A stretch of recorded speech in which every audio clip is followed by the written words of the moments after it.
Beating his girlfriend's son so severely, the child died from his injuries. The little boy was rushed to the hospital earlier this week with a traumatic brain injury. Unfortunately, doctors weren't able to save him, and he died last night. NBC Charlotte's Ty Chandler live tonight. Ty, you were there as the suspect stood before a judge for the first time. What happened?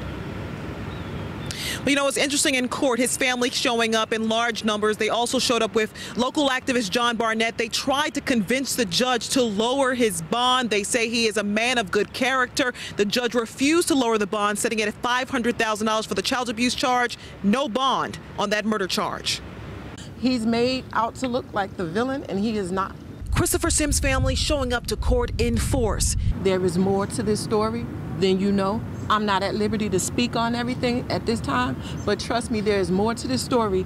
The story CMPD given. Sims and his girlfriend took her 2-year-old son to CMC Wednesday night. Investigators say the child had multiple bodily injuries, including a traumatic brain injury, and was unable to breathe on his own. The baby passed away yesterday, and now Sims is facing child abuse and murder charges.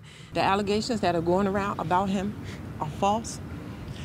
Yes, he had the little boy with him at the park with his own son, treating him as if he was his own son. Police say Sims had the boy here in the 1800 block of Greers Grove Road. Residents are stunned. Just a thought about a baby being gone, because I got kids around here. That shouldn't happen. That shouldn't happen at all. That made me want to just not let my child come outside at all. You know, sad. But Sims' family standing by him moved to tears in the court when they saw him rolled in a wheelchair. He left not in handcuffs. He left of his own accord, walking with the police.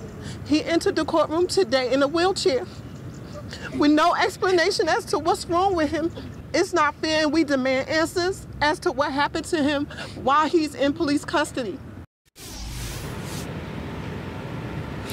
Now, we did reach out to the Sheriff's Department to figure out what was the reason why Christopher Sims was in a wheelchair. We were told he was not physically injured, but as he was heading over to the jail, he did express to them that he was feeling weak, and they then put him in a wheelchair. Again, he is facing child abuse and murder charges for this case. Police not releasing the name yet of that 2-year-old little boy. That's the latest here from the courthouse. I'm Ty Chandler, NBC Charlotte. Ty, thank you.